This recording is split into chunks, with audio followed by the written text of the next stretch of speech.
All right.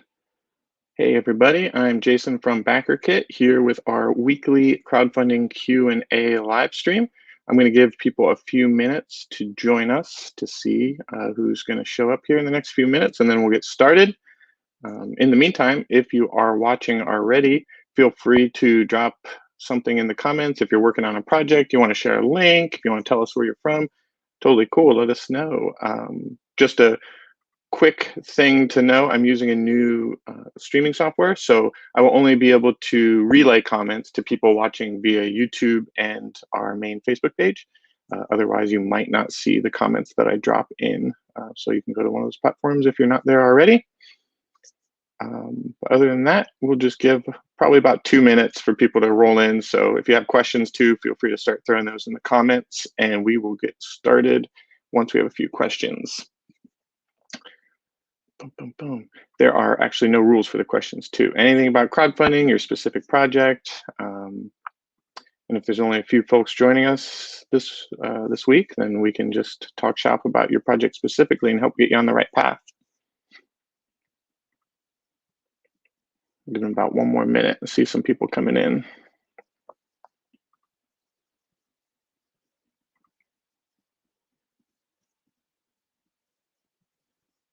All right. So I'm going to get started. So I'm going to introduce myself. Hello, Jolly. What's up? My name is Jason Furie. I'm the community manager at BackerKit. Been here for about 4 years. And if you're unfamiliar with BackerKit, it is a software company that helps crowdfunding creators manage data, make more money, keep backers happy. Something I think we're really good at is having a really smooth creator experience if you're planning to run a crowdfunding project. But we also like to make sure that your backers, the people that are coming and spending their hard-earned dollars on your product, have a great experience as well. So I want to make sure that you have everything you need to do that. And our resources and tools, we've got over 10,000 projects now have used BackerKit, and we put all of that knowledge and information and into our software, and we update it accordingly. Because as you know, crowdfunding is pretty fluid. There's things that change all the time. So we want to make sure we have something really valuable for you. Hey, Jolly. Hey, Kurt. Nice to see you here. Happy to have you join from Santa Fe. Very nice.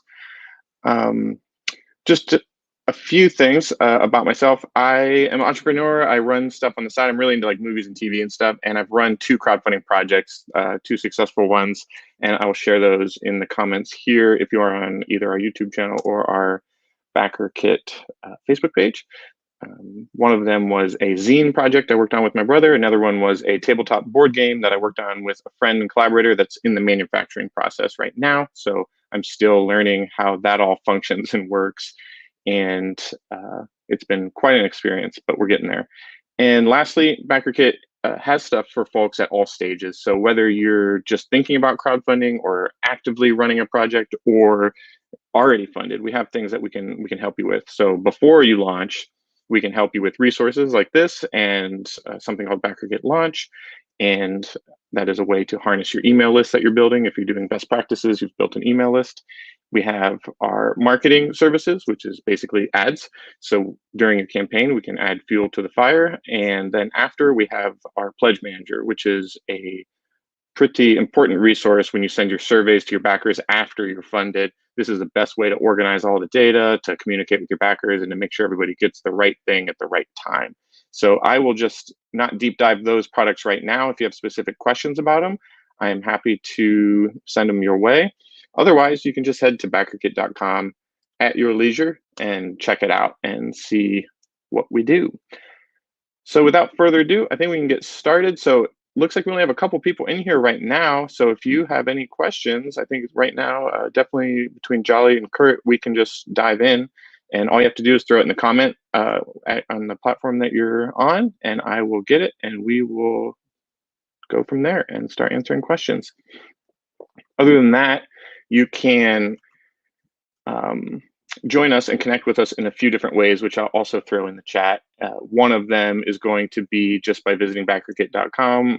Another one is to join our community newsletter. This is something that we send out once a week, and we give you resources, RSVPs for future webinars and live streams, and all that stuff.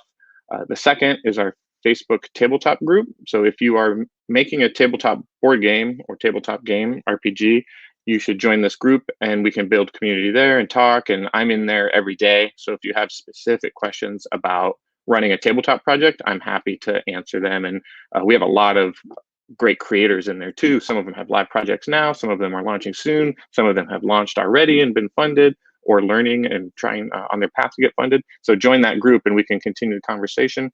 And then lastly, my email is just community@BackerKit or Jason@BackerKit. Feel free if you want to reach out with more specific questions about our products or just crowdfunding in general, let me know and then we can connect that way. So I also put in a form, which I don't have a link for here, but it's in the comments for telling us about your project. So if you have a crowdfunding project coming up, please take a moment to fill out this form so we can best help you, because can't help if we don't have the context. So I want to figure out what you're working on and how we can help. And really a lot of it hinges on the work you've done before you launched. How big is your email list? Have you run a project before? What category you're in? Stuff like that. So if you answer some simple questions, we can connect in that way. But all right, I think I'm just going to dive in. We've got a couple questions here, so I'm going to get going with it. Let's start with this one. Maybe this isn't a question. Let me read it out loud. I'm around 12 months away from launching my Kickstarter, fingers crossed. At this stage, what are some key things that you find people often neglect, miss, don't pay enough attention to? Well, this is a really good question. I'm glad you're actually asking this question 12 months in advance, because some of the friction that I've seen personally is people asking these kinds of questions when it's way too late. They'll be like, I'm launching in a week. What do I need to do? It's like, well, the things you need to do a long, long time ago. So this is a pretty broad question with a broad umbrella. So I'm just going to kind of start with the most obvious thing in my world, which is building your community, building your email list. The power of the email is unparalleled when it comes to crowdfunding or just e-commerce in general. You want to be collecting this information and you want to be doing it in a way that's building community, building trust, sharing insight into your process and your project, not just saying, hey, sign up for this thing. Every opportunity you get, whether you go to a convention, whether it's in person or digitally, if you're sharing a blog post about your process, if you're just sharing new images, always bake in an opportunity for people to give you their email address. And this sounds really obvious maybe, but you'd be surprised. After seeing thousands and thousands of projects, this is usually something that stops a lot of people from having success on their first try. A lot of people have to actually go through the motions of running a crowdfunding project before they can get to the point where they build up a big enough community to back your project. Because a common misconception in crowdfunding is that people, if you're just on Kickstarter, that's a household name, it's just going to organically get you folks coming to your page. That's not always necessarily true. It's actually, I would actually advise not to think of it that way at all. It's more of a place for you to bring your community to, so you can get them to see your product and support you. So basic answer for your question is build your email list, find creative ways to do it, sign up for an account for something like MailChimp, so you have a place to store your emails, and then sign up for something like Squarespace or whatever, WordPress, so you can have a landing page built for yourself. Build an attractive landing page that's got at least imagery and branding, maybe some teases for your upcoming project, maybe an incentive to join your email list. Maybe it'll be something added to their order when you launch if they back you within 48 hours. Maybe it's exclusive discounts on other things you've got.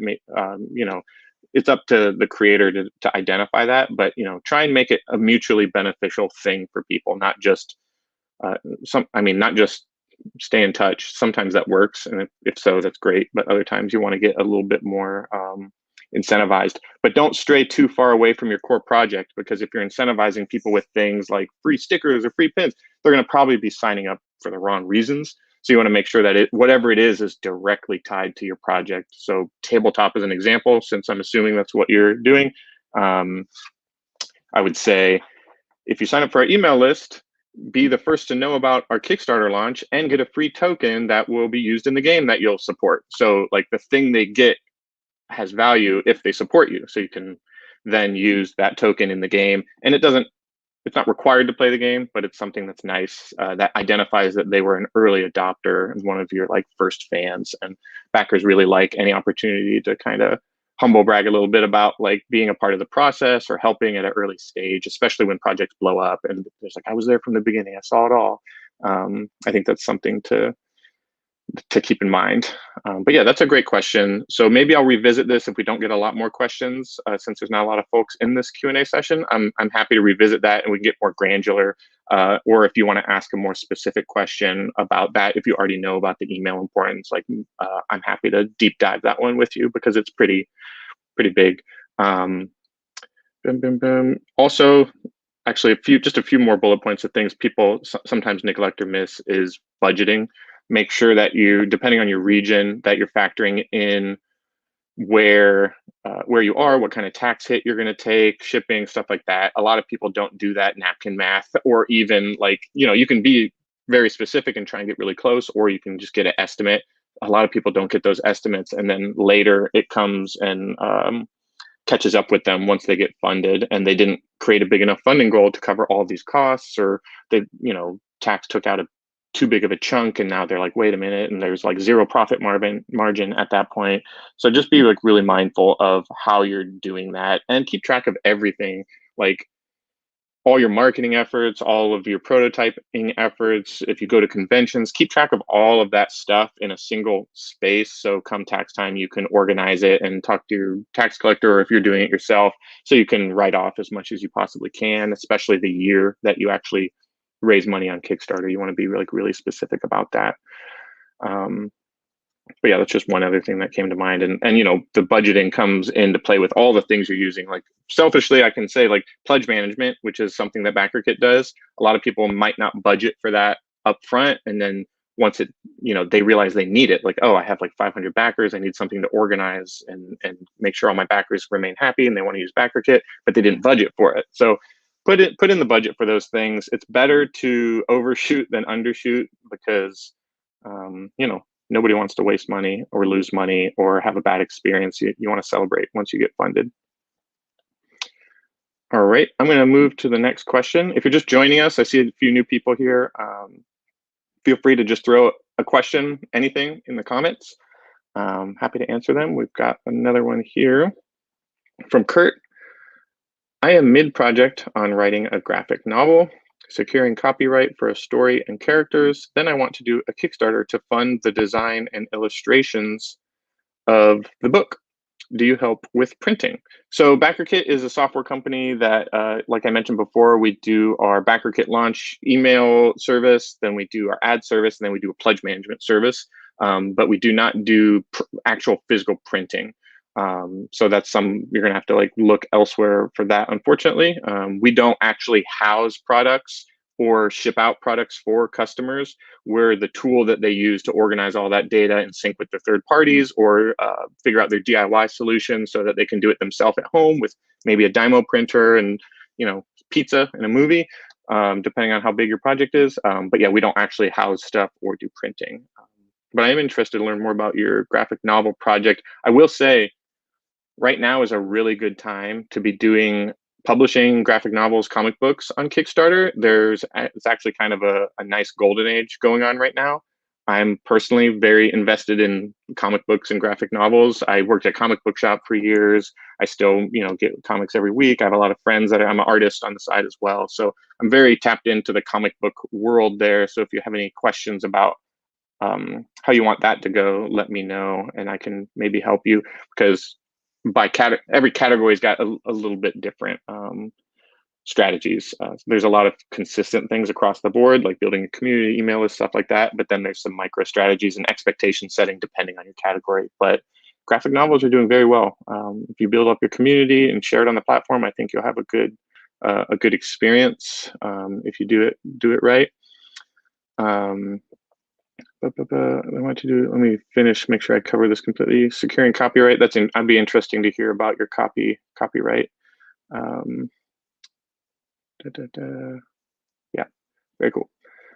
All right, I'm going to get to a few things Kurt's saying now, just because it's a little bit in line here, and then I'll get to your next question. Jolly, what are the costs for BackerKit? So I will pull up I page for you. That's just got our pricing kind of laid out there, and it's different depending on the service. Our main service is our pledge manager. So you're gonna wanna look at that, which is after you get funded. But then we do have a service called BackerKit Launch, which you can find on our website, which has a cost too. So let me look these up for you real quick, and then I will share in the comments.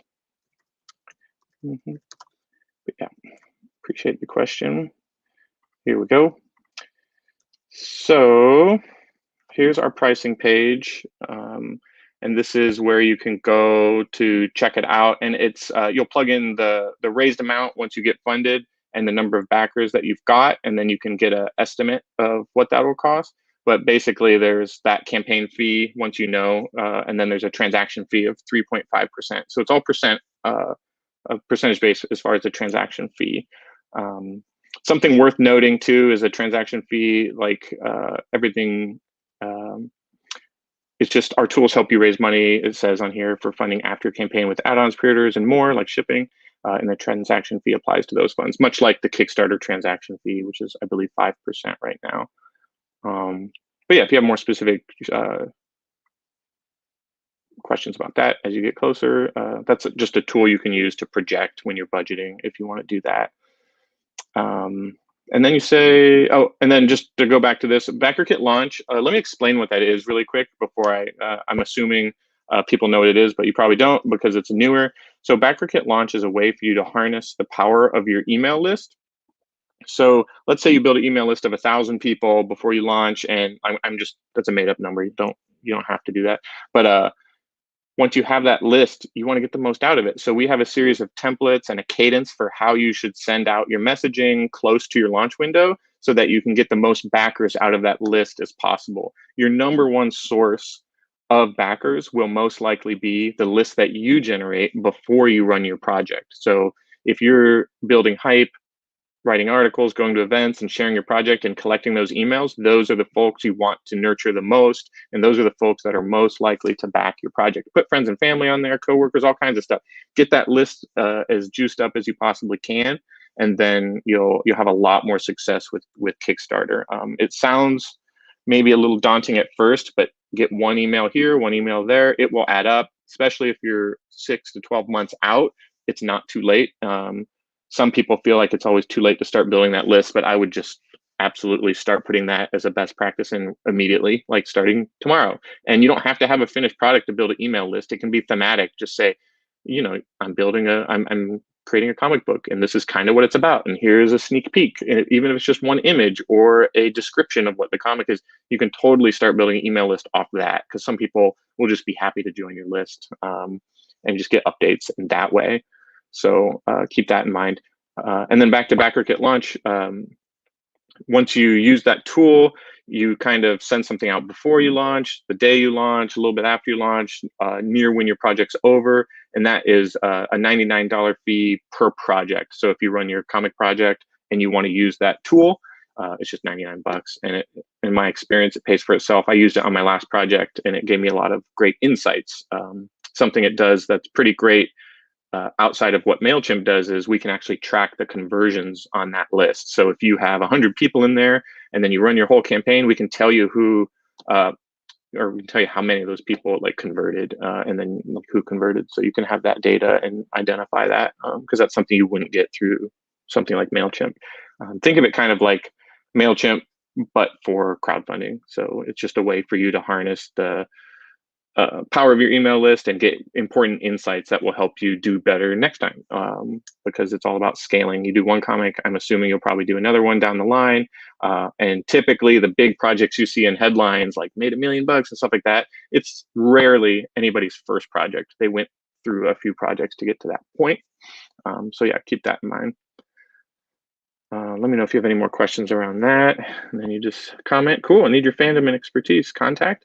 So you can contact me either at community@backerkit.com, or if you just want to talk shop about comics, you can reach out to jason@backerkit.com. I monitor both emails, so I'll get it either way. It's just how you want to connect. Happy to do it either way. But yeah, I have a few friends that have comic book projects live right now that you can take a look at to have some examples of how some people are reaching success. But I will say the one, I have a friend that's got a really good project going on right now. And it's like around 80K, and it's all hinges on his email list. He's been building the list for a while now, and he's putting it to the test, and it's working really, really well. So that was kind of his story and his comic project, but I can share more about that later. Okay, Jolly, I know the conversion rate of email list often gets spoken about around 5%. Are Facebook followers, etc., used at all in conversion estimates? It's a great question. No, not so much. So there's a big difference. So if we want to talk about the value of the email versus the value of a follower, I'd say it's actually a pretty big gap. So there's a common misconception that somebody that has 10,000 Facebook followers and they post in that group, it's going to turn into pledges. And while sure, that might work, some people might come through. The algorithms, somebody just joined us. Yeah, we still got time. So throw in any questions you got in there. Happy to answer questions.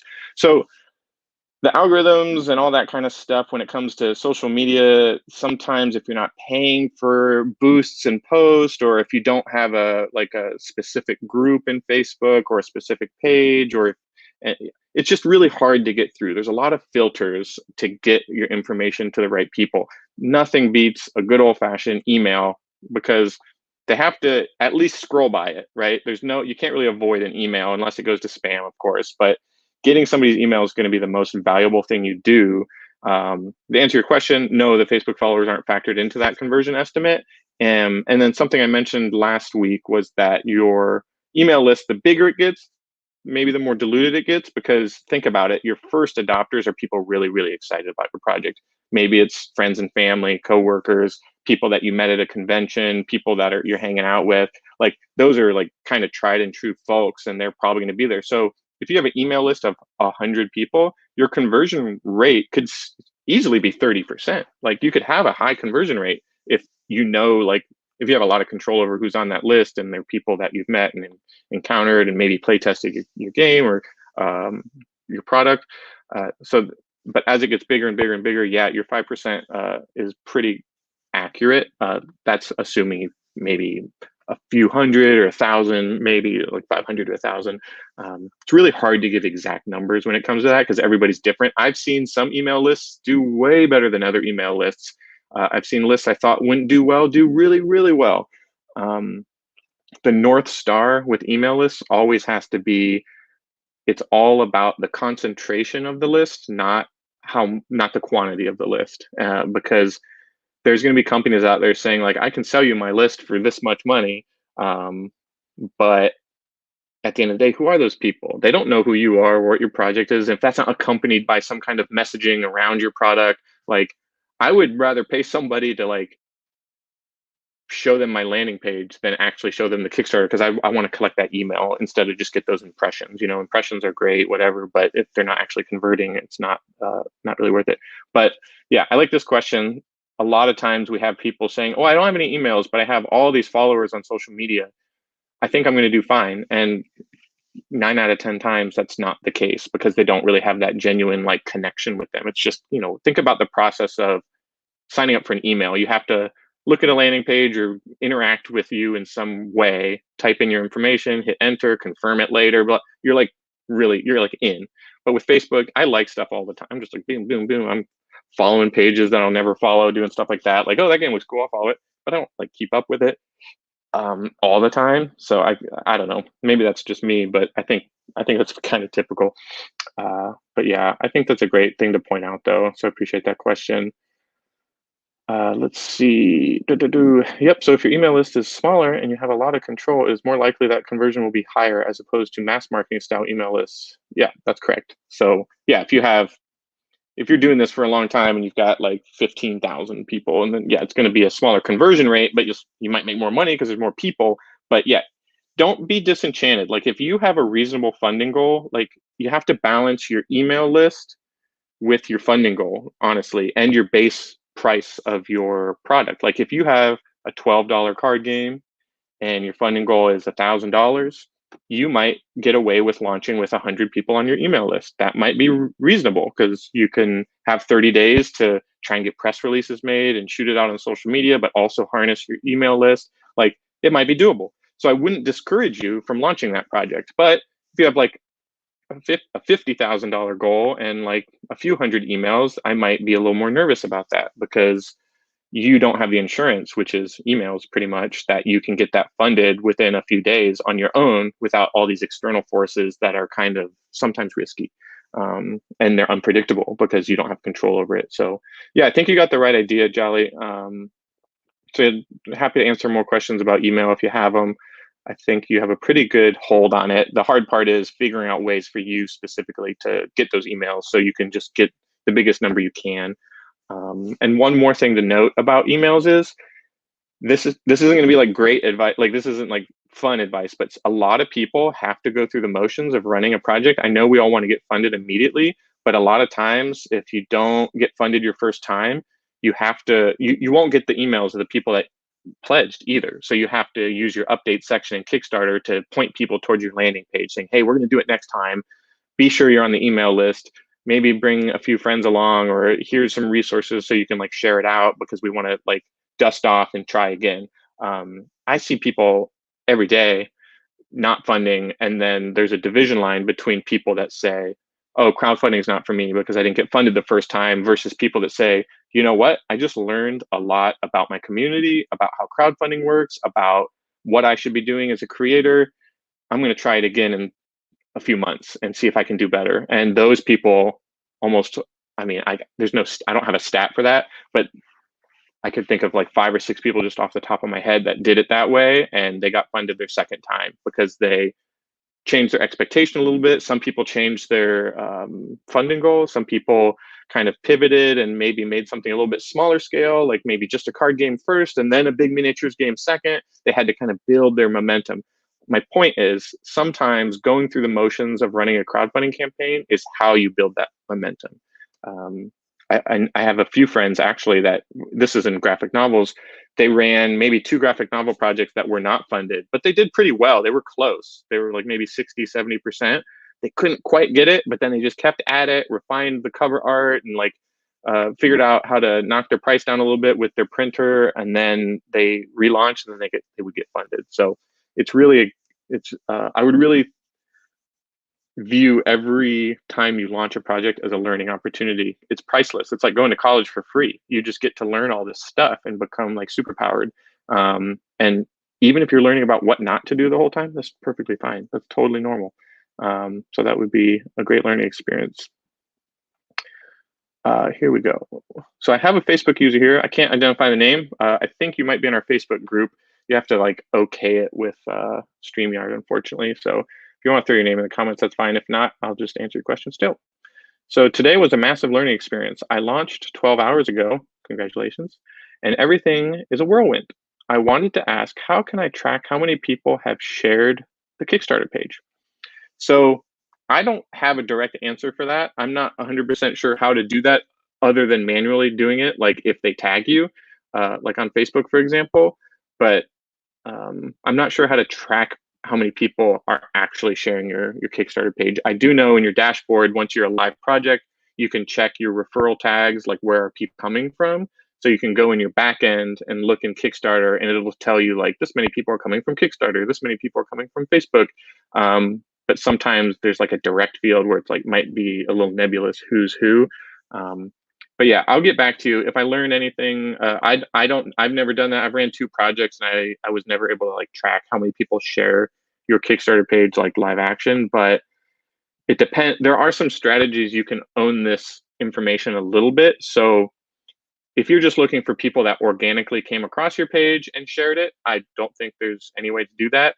But if you wanted to empower people like friends and family, or if you have other pages that you're affiliated with on like Facebook or Discord, for example, you can create a ref tag or a UTM tag. I'm not sure if you're familiar with those. Maybe that might be 101. Apologies if you already know about it. But you can basically put tags on your URLs to identify where your traffic's coming from. It'll answer the question, where are people coming from? And then Kickstarter will then read those ref tags when you go into your dashboard, and it'll tell you. So an example would be, I have a Facebook group dedicated to movies, and I'm doing a board game about movies. So I want to share it in this Facebook group. So I'm going to ref tag a link to my Kickstarter and share it in that group. And then when people from that group click that link, my dashboard will tell me that they came from that group. So that's just like one way you can do it. In Google, you just look up UTM tags, Google Analytics. They have a free tool where you can just generate ref tags if you wanted to distribute those URLs to people. Or if you embed it, like let's say you have a landing page through Squarespace and you want to track how many people come in through your landing page because maybe you have a banner that says, come to my Kickstarter. You can add a ref, instead of just throwing in the link, throw in the ref tag link, and you would set the parameters like this came from this, this, and this. And then you could tell exactly who's coming from where. So keep that in mind. I hope that answers your question. I'm sorry I don't have like a better tracking question for who's sharing your Kickstarter page. I would love that information myself. If I ever pull any threads or if someone messages me and says, hey, dummy, this is how you do it, I will let you know. But I don't know. And I'll just put it in the replay of this link if I do figure it out, but not that I'm aware of, unfortunately. But yeah, feel free to link your project in the comments too. There's only a few of us in here, so I don't see the harm. I would love to see what you got.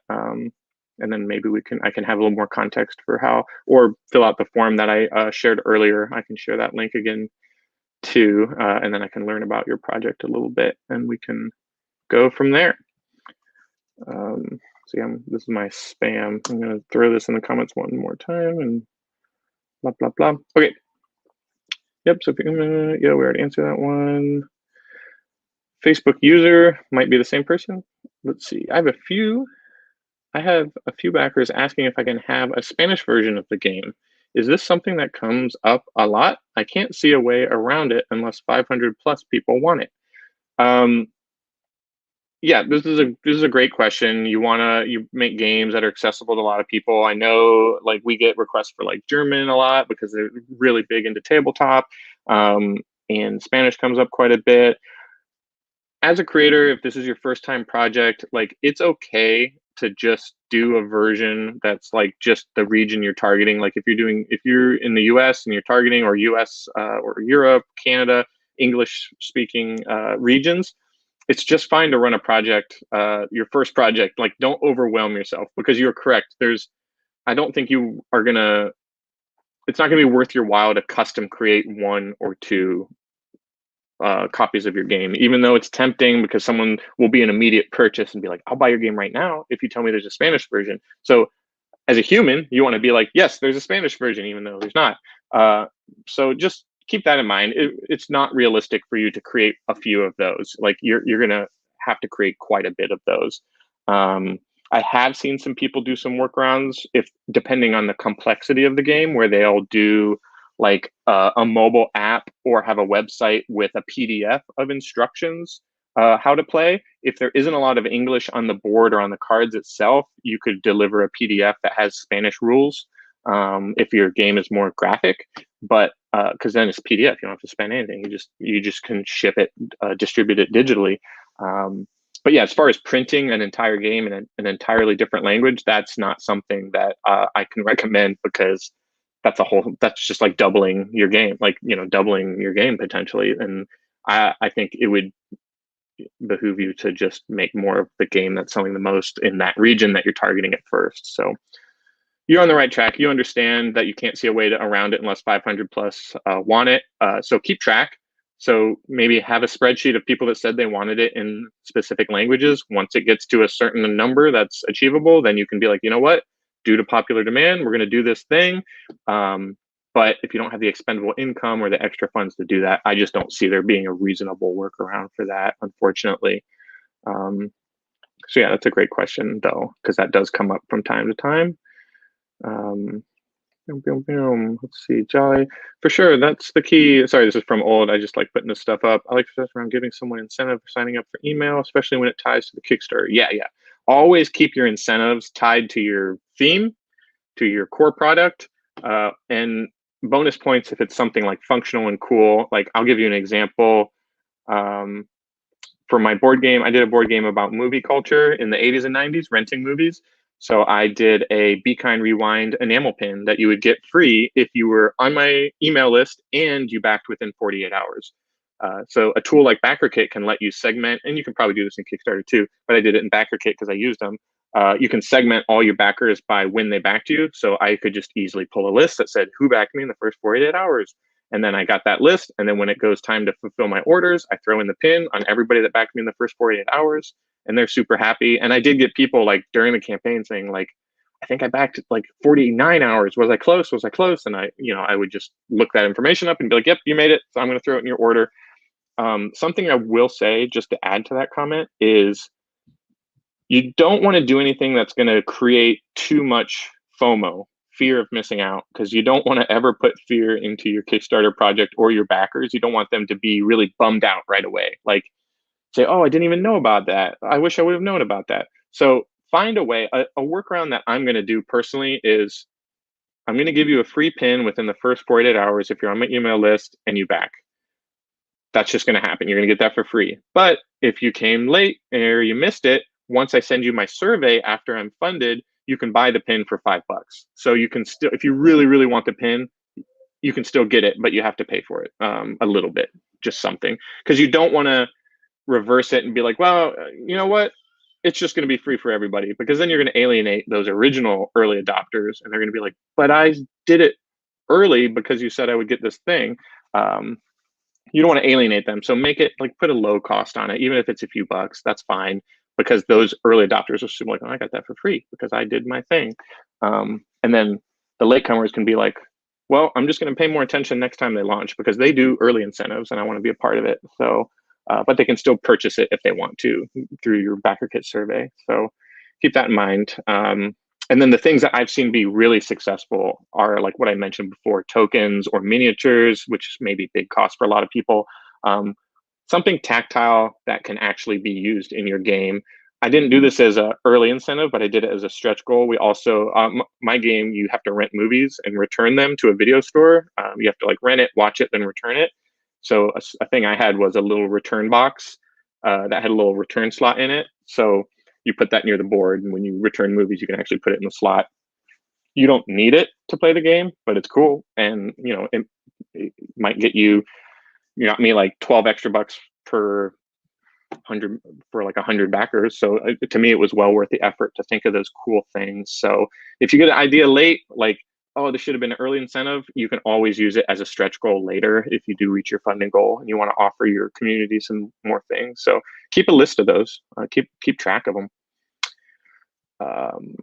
Boom. This followed up on something I asked last time, but any advice around getting backers to get in early without causing FOMO? I feel, oh yeah, sorry, we're on the same page. I just asked it. I think I answered that question retroactively, so I didn't even see that. Yeah, great minds think alike. Let's see. Another one. Looks like we got 2 more questions, and then that's it so far. So if anybody's watching, I see we got a few new watchers in the past few minutes. Feel free to drop a question in the comments, and I will get to it because we definitely have time for it. We got about 20 minutes left. Otherwise, I can cut early, but want to make sure now is the time. Ask us anything. Yeah, said like you did, like you read my mind. The best thing is when someone says, great minds think alike, you should just quickly say, I was just thinking that. That's my go-to dad joke that people seem to enjoy. Just stupid, but yeah, you get it. Okay, here we go. Emails have been the #1 driver for me. You're absolutely right. Mine was only 60-ish people, but they were super concentrated. Now I'm nearly 70% funded. Should I send out an update asking for them to sign up for my email list? It's Mark Lewis Powell, by the way. Hello, Mark Lewis Powell. Email, I'm glad to hear that you're validating what we're saying because it is very true. And it sounds like you had a small list, but it was a very strong list. So congratulations on collecting the right people. It doesn't have to be 1 million people to get to where you need to go. So this is good proof of that. And your question is, should I send out an update asking them to sign up for my email list? It never hurts if you want. But I will say there's a caveat to that. While you're actively running a Kickstarter project, your main correspondence should probably be on updates within Kickstarter to existing backers. So don't confuse them and be like, updates will be in my newsletter. Like, keep your updates on the platform. That's where they backed you. That's where they're hanging out right now. Something I would recommend is when you do your surveys at the end of the project, if you get funded, request their email at that point. So it's like, hey, we need to get your shipping information. Also, do you want to join my newsletter or my email list so you can know when we're doing our next project? Because chances are they will.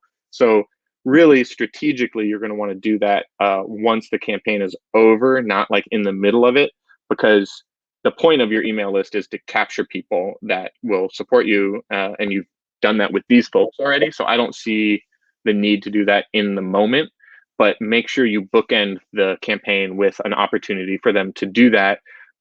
But if you wanted to be like cheeky or just like point to it, you can run an update, sign your name, and then just do like, PS, I have a really cool email if you want to join it, and maybe get a few early people that way. But maybe don't make it the featured update or something like that, if that makes sense. I I am in the habit of putting my newsletter sign up page in my email signature. I put, when I'm corresponding with people or talking to people, I always try and throw in a, by the way, even if it's just a one person. So find unique ways to like bake it into what you have.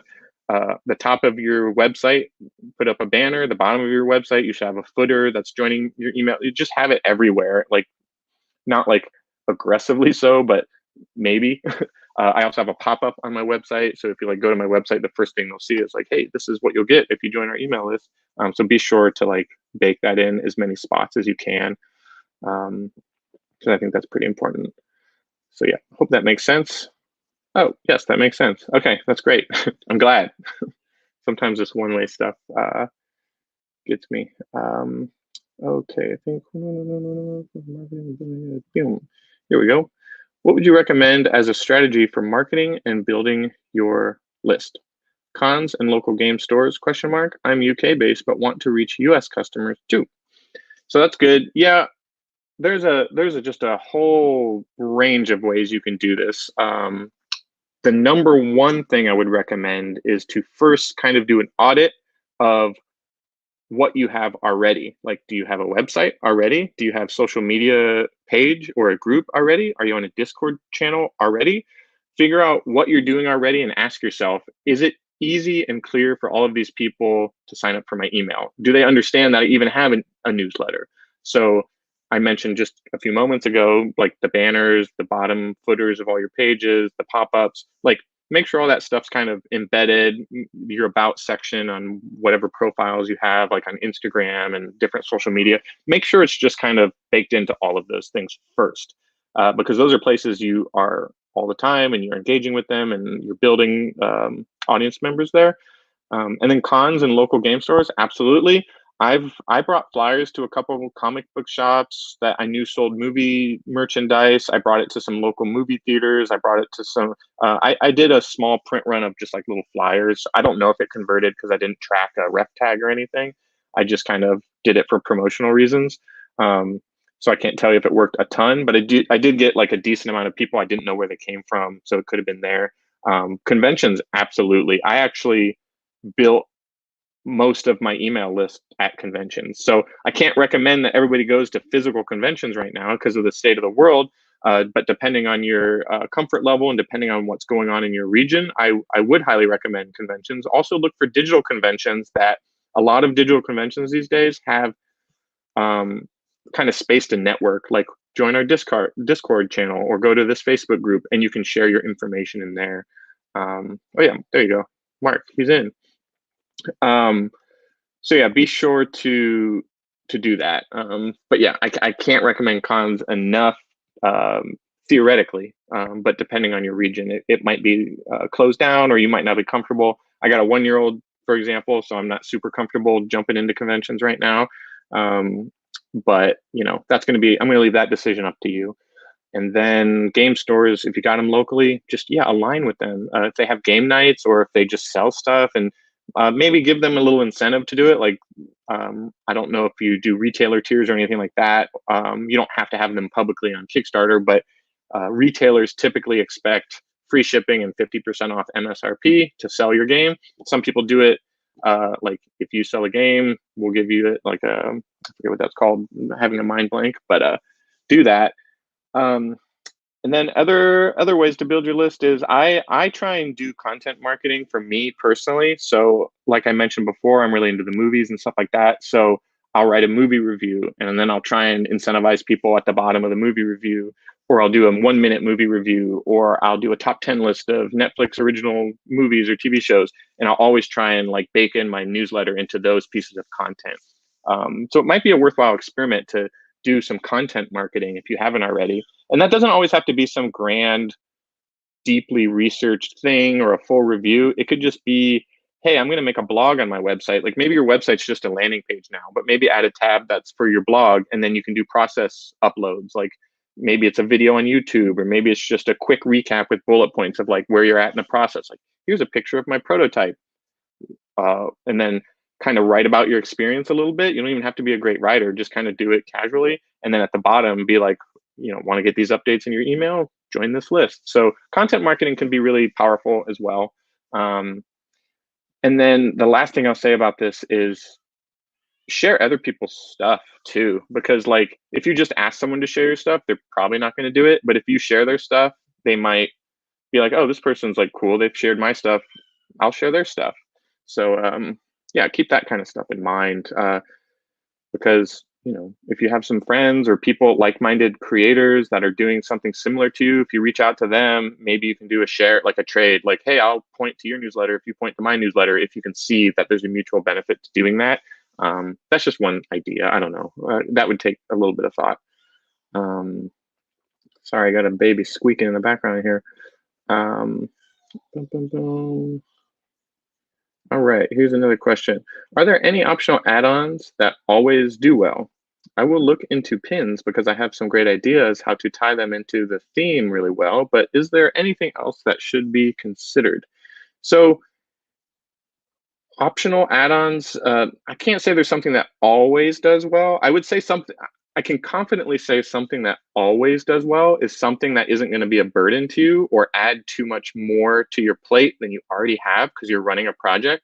So try and think of things that aren't going to like drive you nuts and make you have to like reinvent the wheel and like create a whole new product on the side. I think pins are great because the profit margin is so huge. And once you like make one or so, that the process actually isn't that difficult. You kind of find your manufacturer, you show them a picture. They usually have in-house people that can organize it into a digital file for you, and then you print it. And then on average, pins will cost you between $1 and $2 US, and you can sell them for between 10 and 12 US on average. Like the profit margin is just enormous on those things, and they're really cool. It's like a really sturdy thing. It's collectible. It doesn't take up a lot of space. Shipping is so easy. It won't change your shipping prices really unless you have a book, and that might like take you out of media mail or something like that. But it's a win-win in my experience, and people love. I mean, I don't know anybody that's like, I don't like pins, man. Pins are stupid. Like, I don't know. If somebody talks like that, they're weird. But yeah, think about it.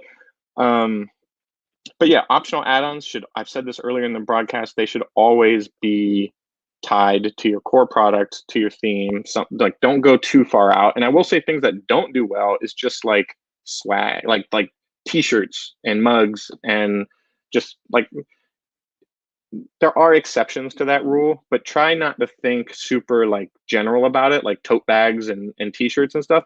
I've seen those things do okay in some cases, but very, very rarely. Typically, those are just kind of like not things that people want. I design pins on the side. Like I've made a lot of pins, and something I always tell myself is when you make a new design, like try and think about who's wearing it, not like what your brand is or your company. Like if you have a company name, let's say your company name is like Awesome Hamburgers. Don't make a pin that's just Awesome Hamburgers, your logo. Like who's going to wear that? They don't want to just be a walking advertisement. Make just a really rad, like weird hamburger. And then on the back, you can like say at in your social media, like get people talking about it, get someone to want to wear it in a way that's not promoting your product, but it's promoting their interests. So like an example for me was I had a game called Rental Rumble. I could just do like Rental Rumble. We made a cool logo for it. I don't think anyone's going to wear that. So I just made a VHS pin or a Be Kind Rewind pin because it's thematic. It ties to my game. It will reflect the wearer. Like they like old movies. So they're going to wear this pin. But they're not going to wear my brand. Like, I don't expect them to do that. Like, that, I don't know. Unless you're a big, like, there are exceptions if you're like Nike or something, but there are exceptions to that rule. But keep that stuff in mind. But yeah, definitely look into pins. If you need any help there, let me know. I've printed a few pins. There's a lot of the great thing about pins is it's like gas stations that are right next to each other. It's very competitive. Like, they're all like, you can wheel and deal. So if somebody gives you a quote, you can kind of push them down a little bit because there's so many places that make pins that you can totally negotiate. And the pin making process isn't like overly complicated. Like, there is such a thing as a bad pin versus a good pin, but generally speaking, the quality is like somewhat comparable across the top like 10 pin makers, for example.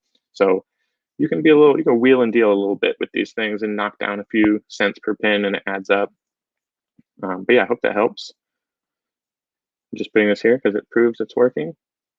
And then I think that's about it. I've got thank you. Yeah, UKGE was a big success for me. Hoping to do more. That's great. Yeah. Yeah, the Games Expo there. That's one of the only big ones I haven't been to yet. BackerKit's been to it a few times, but I personally haven't been to it. I've been to Essen in Germany. I've been to Gen Con and PAX and some of the board game geek stuff, but haven't been there. Origins in my hometown of Columbus, Ohio, in California now. But yeah, those are all good ones. Well, I'll give everybody a few minutes if you have any more questions. I don't have any more questions. Reminder, I'm only getting them, I think, if you're on our YouTube page and or our Facebook page. So keep that in mind. Mark, we got like a handful of people in here. If you want to drop your link, that's totally cool. Kickstarter called Bounty Hunters, 12 hours in, 70%. That's so awesome. Seems like just yesterday we were talking about your launch, but it was like 7 days ago, not yesterday. So yeah, I'm very excited for you. I'm going to check that out. I peeked at it. It looks really, really solid. I like that. Let's see. Here we go. d2r/game.com. If y'all want to screen grab that, now's your chance. Check that out. And then we got the live Kickstarter from Mark Lewis Powell. We've got Kickstarter.com projects, P52 Bounty Hunters 1, or you can just click it in the comment section. It's great. Bounty Hunters. I actually just read Lonesome Dove for the first time, the whole thing. I read it in like a week. The book's amazing. I don't know, I've owned it for like a decade, and I had a week off work, so I read the whole thing, and it was very enjoyable. We got another question here. Do you know a website where we can create personalized goodies that can go with any crowdfunding, like pins? So yeah, I don't have the link on me right now, but if you want to message me, Quentin, at jason@backerkit.com, I'm happy to share where I create pins. It's a really cool website. I don't have it at hand. It's in the email. I've used so many, I don't want to like mistell you because there's a few that I would recommend over others. But yeah, just hit me up at jason@backerkit.com, and I will send you a link to the place I use. I can guarantee you that they're great and they have a good turnaround, and it's the cheapest prices I've seen. But yeah, anybody in here, definitely message me about the pins. I'm happy to share that information with you. They should be giving me a referral code at this time. I've shared it with like 500 people and they all use it and they love it. So it's like, if only I could have set that up a long time ago. Then we've got Drags to Riches, a drag themed deck builder. I've seen this. I've seen you in our group, Facebook group and stuff. So yeah, definitely a cool one to check out. I'm looking, yeah, this is great. Definitely message you about pin manufacturing. Please do. That's great. Well, if there's no other questions, I think that's a wrap. There weren't that, we got like 10 or 12 people in here, but we managed to fill an hour. So I appreciate everybody sharing all of your questions. I'm doing this once a week, every Thursday at 2 o'clock, same place, same time. So be sure to be connected to us in one of various ways. And if you have not filled out our form yet, please do that. I'm going to put that in the comments. And then what is your email again? I'm just going to throw it up here. Let me make a banner for it so it's easy. So here we go. Just jason@backerkit.com. There we go. Boom. So yeah, Feel free to email me there. Happy to help. Comments. Yes, Kurt, thank you for joining us. Appreciate your questions earlier on. Thanks for sticking around, listening to all these questions. I hope it's been helpful. You know, I want to see everybody in here run successful crowdfunding projects and get your stuff on the path to funded, and then the path to manufacturing, and then the path to doing it all over again. Because you know, crowdfunding scales. The more you do, you know, the more you're building a community, and then you know, you just keep creating products for people. You can really find a way to sustain yourself doing this. So I love seeing all these passion projects, and I love the Terminator quote from Kurt. I'll be back. Totally works for me. But yeah, until next time, you know, if you know anyone else into crowdfunding or in thinking about running a project and wants to add, just throw a ton of questions at me. This might not last forever, so this is kind of an opportunity to just ask BackerKit anything. You know, we've been doing this for a very, very long time, have a lot of insight on how this ecosystem works, and we just want to share that knowledge with you. So stay connected to BackerKit, join our newsletter if you haven't already, and just you know, keep going, keep doing what you're doing, and start building those email lists right now. If you haven't, it's my one takeaway. If you haven't started your email list, do it right now. Just get one person on it, 2 people on it, 3 people on it. It will add up, I promise.